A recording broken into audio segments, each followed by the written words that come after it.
Recently, the MCC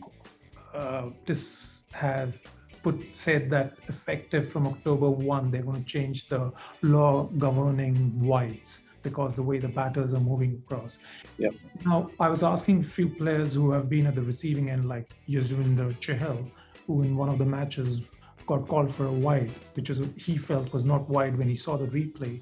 And then the next ball, the guy hit for a 6 and they lost the match, etc. Anyway, but I asked Yuzi that, would you be okay having the wide referred as part of the 2 reviews the RS reviews teams get? And he said, yeah, why not? So as a former umpire, what do you think? Okay, there's a bit in that question.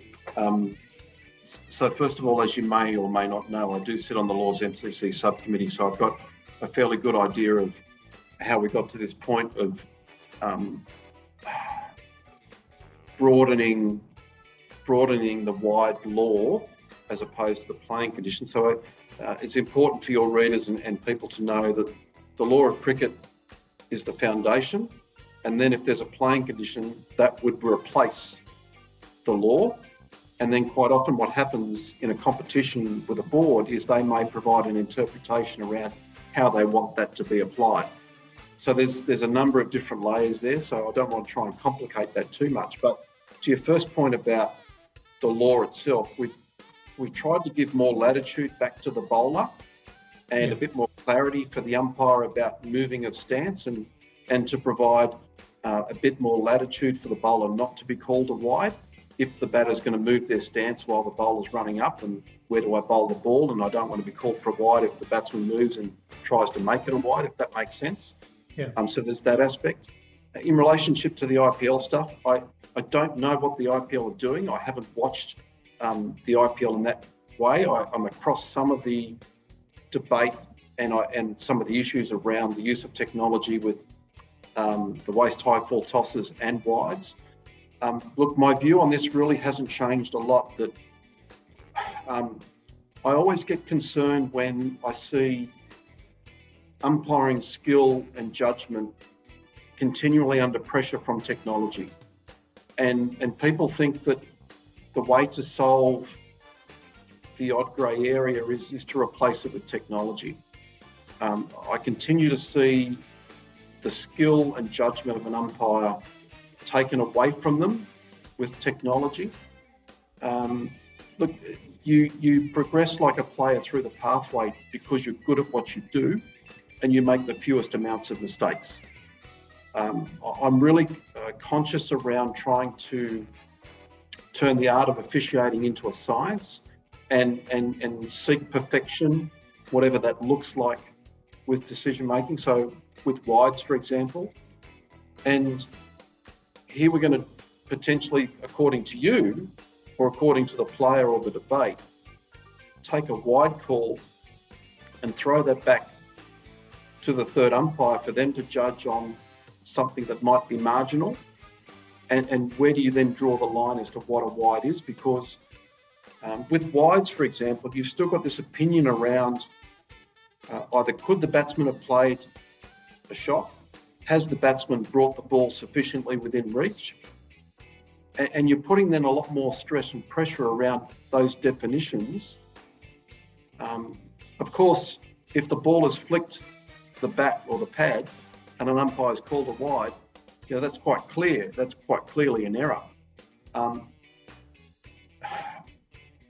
worry about where this is going to end up. Is everything that an umpire does likely to fall under the decision review system? Is that what we're going to do? Because we seem to be, whenever an umpire possibly makes an error, and I won't say definitely makes an error, but someone thinks that they've made an error, there seems to be this argument and debate, well, we've got technology, we should use it, so therefore we should throw that to the DRS or we should throw that to technology. And I just wonder where this, if that's the debate, where does this end up? Umpiring is not perfect, but the best get the fewest amount of mistakes made. I'd hate to see our sport really go down that pathway where all of these sort of sundry decisions, I know that they're important because every decision is important. I'd hate to see our sport, and this is purely just a sporting view, reduced to the point where we're going to potentially throw every third umpire that happens on field. And is that really what we want for our sport? There's no right. I mean, I do get your point, and we have spoken about technology and this, and I know your views you're not conservative views. You're actually being open-minded and putting everything on the table and look, this is where do we end? And we can't. Yeah. I mean, every decision can then be referred, every ball will be referred, which is a waste of time. But with something like a wide, I guess, if you can always, there is a potential to correct a wrong call. A close call is always going to be a debatable. What about a batter who gets an inside edge, gets called for a leg bye, and then gets out for 99? They're going to say, well, why don't we use technology to actually correct the scores for the batters and make sure they get every run that's applicable to them? But here you're not asking for an extra review, are you? Because even the team is judiciously using it. I guess you're asking them to ensure that you have only 2 reviews. You decide whether you want to use it for a wide or let's say a waist high no ball, if it is, and you decide if it is the marginal. I hear what you're saying, but can you define now what a leg side wide is? Are you going to be able to overrule as a third umpire what a leg side wide might look like? That's a really interesting proposition to throw to a third umpire and say, I definitely think you got that wide wrong. If you look at a ball that cuts across a right-hander from a left armour, that cuts the wide guideline, that's a pretty big call to overrule. So, can you clearly define for me what conclusive evidence is to overturn a wide, both leg side, offside, and height? What happens? Well, but see, the definition is somewhat grey. It's somewhat opinion-based. So, for example, when a batter ducks and the ball goes through over their head and they've ducked down, the umpire has to make a judgment call about where their head was in relationship to their batting stance and standing upright, and to either call it wide or one for the over or leave it alone. So what tools are we going to give them to be able to say that's conclusively a wide going over head height? Are we now going to have, a grid for where the striker stands and then clearly define height, leg side and offside for that particular stance, for that particular delivery, for that particular batsman? Is that what we want to do? Because we're going to need to do that to be able to conclusively overturn, a review on a wide. Is that where we want to go? Because that's going to be a lot of work and a lot of framework to be created. You see, so the devil's in the detail here. We take probably a very simple game, and we're now sort of really complicating it quite a lot. So if you want to write a playing condition, or if you're going to now work on the technology here, every time a new batter comes to the crease, a short, tall, medium size, someone with a long reach, someone without, we're going to have to put that framework in place for the third umpire to say, leg side wide is here, offside wide is here, height wide is here. Who's going to do that for us? Yeah, that's what I even thought with the waist high no balls is the same thing. Even if you get the third umpire to adjudicate on no balls which have been over the waist, and the on-field umpire doesn't call that, and the third umpire checks that, what if it's not definitive? Then what do you do? So that's why every time a new batter comes to the crease, we're going to have a line drawn where their belt height is, in terms of the guidance that the MCC offers around what the definition of waist is. That's going to have to then happen at the popping crease, because that's where the trajectory, and if they then intercept the ball in front of the popping crease, then ball tracking is going to have to be accurate enough to show the position of the ball when it would have got to the popping crease. So here you again are opening up ball tracking technology to be accurate. Okay, and so it needs to be accurate. And at the moment, we still have an umpire's call margin for height, the ball hitting stumps. So is there an umpire's call margin for over waist high? And what does that look like? And then we're going to actually have to have the ball tracking stop at the popping crease for that to be judged accurately. And make sure that that striker is superimposed, standing upright in their crease too, not crouching down or not moving out of their crease, but where they were standing at that particular time, standing upright. So therein lies a lot of that detail that is really necessary to, one, determine, two, to try and decide what is conclusive, and three, provide the guidance and interpretation to the third umpires as to when they do overturn or not overturn. And again, we're taking another decision away from the on-field umpires. Well explained. But this next one could be easier one for you. Traditionally, bails have existed because when you break the stumps, the bails were there to help the umpire. In especially white ball cricket, when LED technology is used, is it okay to just have bails there, but if the ball hits the stump and the lights lit up, in terms of bowled for dismissals like bowled, stumping and run out, that's enough, just flashing of the light? Well, but the flashing of the light is when you've actually got complete separation from the two stumps. Yes, I know the laws. Yep. I'm just saying right now, what if? Because I'll tell you what, I don't know whether you saw this live incident which happened last week. I didn't see it, but I know of it. I didn't see it, but I know of it. And I know where you're going with this. So what we're going to do is we're going to have one law around what is breaking of the wicket at the highest level, and then we're going to have another law for every other form of cricket below that. Is that right? I guess that's what will happen here. Yeah.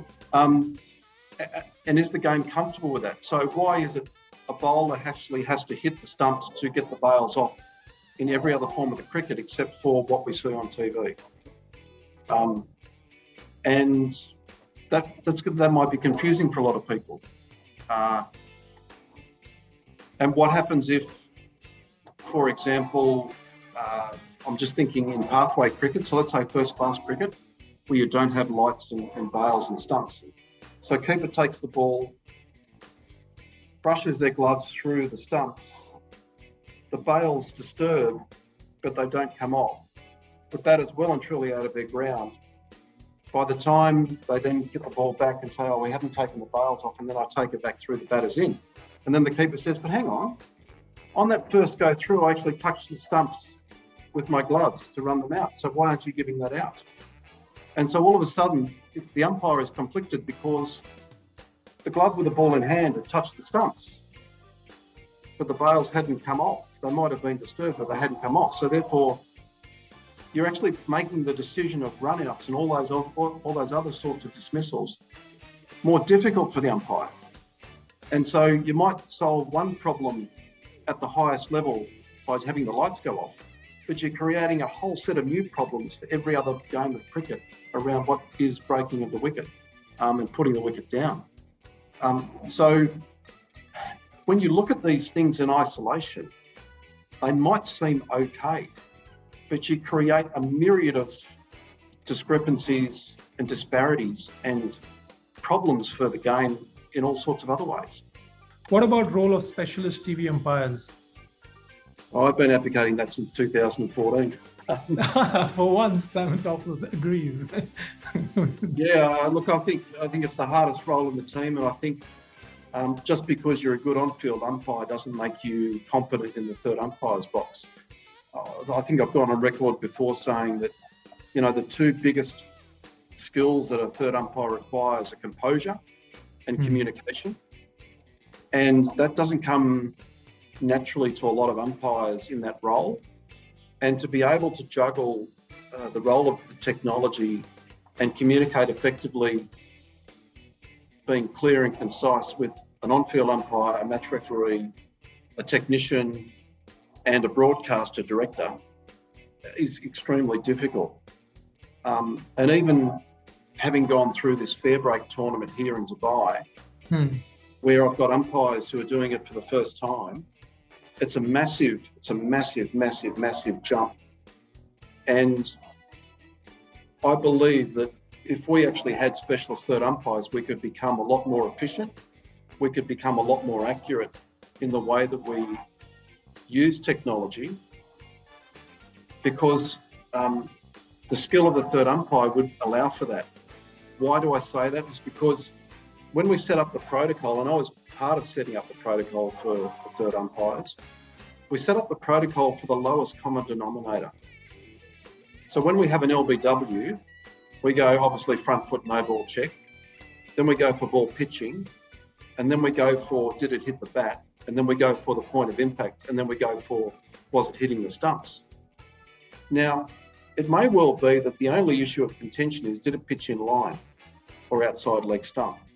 But because of the protocol, we go through a lot of other areas first before we go back to, where did it actually land? And I think that if we have specialist TV umpires, we're able to continue going live comms to air, but we're able to jump around in that process to look at a particular area of concern first and deal with that, and then go back and review the decision elements if necessary, and save a lot of time and anxiety. But I go back to my original point that I don't think that there's a lot of third umpires out there that are really suited to this role and really do struggle with it. Because you don't get selected to be an elite panel umpire because you're a good third umpire.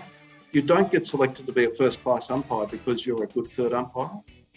It's the other way around, and it's a specialised job for me. It's unique. It's the smaller the panel, the higher the quality, the better the outcome. And you're able to train and develop that smaller panel with greater development to give you better outcomes. And so, in 2014, I recommended to ICC management when I was still working there that this is something that we need to look at seriously and go down that pathway. So, it's still their responsibility, isn't it? It has to be the ICC responsibility. Absolutely. So, you've got 7 full-time ICC match referees that go around the world and do international cricket. You could probably get away with a very similar number of specialist third umpires for every series if you wanted to. Neutral umpires, does cricket still need them? Look, it's a really interesting question. And having been part of ICC Cricket Committee for many years, we always took the view that if we took neutrality off the table, it was one less problem and issue that the game would ever deal with. And I think I've said before that we have different types of neutrality for different formats of the game. And I think that deserves to be looked at again. We do have to provide opportunities for new umpires coming through, and I think that's important. But I think the issue of neutrality is not necessarily about bias anymore. I think if the assessment of good officiating is strong enough at the ICC, and it's independent enough, and if there is DRS available, I think you can relax the restrictions around neutrality. But for me, it's not being about one thing or the other. I think it's about providing for a framework where you can have flexibility. So if, for example, you've got 2 umpires in one country that are elite, that are very good and are available, then appoint them. Similarly, you might not have a good home umpire in a particular country for a test series, that is good enough, that is available and can be appointed. So you might need to actually put 2 so-called neutral umpires into a test match. So for me, I don't think it's one thing or the other. I think it's really looking at the circumstances of the series, looking at the match officials that are available and appointing the best available given all those other contextual considerations. One thing that we've seen with COVID, and having seen probably 14 or 15 umpires debut at test level over a similar amount of months, is that all of that development that they'd put in over the last 10 years, all of the work that the ICC umpire coaches have put in, actually worked out okay. They actually performed really, really well against the standard of the elite panel. And in some cases, they performed better than some of their elite panel members. And that's a really good outcome for cricket. And so herein lies the kicker. We need to make sure that we continue to invest in officiating, which is what, the umpire accreditation course does. We need to continue to resource for the future. We still have a situation now where the majority of our four member countries do not have a dedicated umpires manager, don't have a national umpires education manager, don't have a national umpires coach, that don't have a strong assessment and accreditation system. Can you imagine a national team operating without a national coach or a physio or an analyst? But it seems to be okay for umpires. I'm not quite sure I follow the logic around that. And that's why when it comes to neutrality, I think it's about having the flexibility to appoint the best available given the circumstances and the opportunities, rather than saying we've got to have all neutral or one, or whatever it happens to be. I think education is another important point. I think players and coaches themselves need to be educated about umpiring laws and simple stuff. It's a great point. So you tell me one country in the world that actually has an umpiring component that's part of their high performance program for their players. I challenge you. I don't think, because I've seen every player from every country debate on the simplest of things without understanding the laws properly. So correct. No one now, wants, yeah. So why not? Why not? I think there's only been 2 Australian captains that have actually been qualified umpires in the history of cricket in my country in Australia, where we've had 2 national captains that have been umpire educated. Should it be made mandatory? I think I'm amazed, and if you look at other sports like AFL in Australia, where there is a real issue and they've had to go back to sort of a no tolerance policy on abusing of officials. And a lot of abuse happens through naivety. They just don't know, they don't understand, they don't appreciate. There's no empathy there for that. When you look at that aspect and people say, how did we get here where we've got to have a zero tolerance approach to dissent or abuse of match officials, what's the downside of putting an officiating component into the high performance pathway for a player's development? What's the downside? There's plenty of upside. They get to understand the role of the official. They get to appreciate how difficult it is. They get to understand the rules or the laws of the game and to be able to use that to their advantage. And if we look at it in its raw form under DRS, and on average the players only get it right around 25% of the time, and the umpires get it right over 90% of the time, who should be umpiring the game of cricket? Now, that's just about decision making. It's good. I mean, you have to evaluate, and it's right. I mean, education can only widen and broaden the mind, and the players can utilize it in a very good fashion, and they can contribute constructively to a debate because they know what the boundaries are. Absolutely, and I've made the offer to Cricket Australia through Pat Cummins, and I'm still waiting for Pat to return my phone call. But I've reached out to Pat and I've said, I reckon I can help you and your team achieve a higher success rate with the DRS if you start to think more like an umpire and less like a player when it comes to a DRS review. I'm still waiting for that call back, Pat. You should tell him or them to join your course, because then they can. Is DRS part of the course? No, it's not, because it's not. It's because it's not in the those levels where those umpires need to know that. It's a very specialised, narrow field. But I genuinely believe that we always say there's 3 teams involved in the game of cricket, and it's important for that third team, that umpiring team, to be able to be resourced to perform as best they can and give them. Let's set them up for success. Let's not set them up for failure.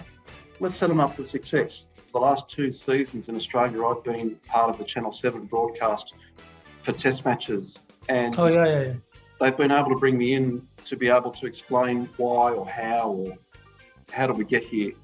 And I think that's what's missing in our game here a little bit, is around the understanding and education of why we do certain things a certain way. And there seems to be a view that because something isn't quite right from a viewer's perspective, that we haven't thought about it, that there is a magic solution.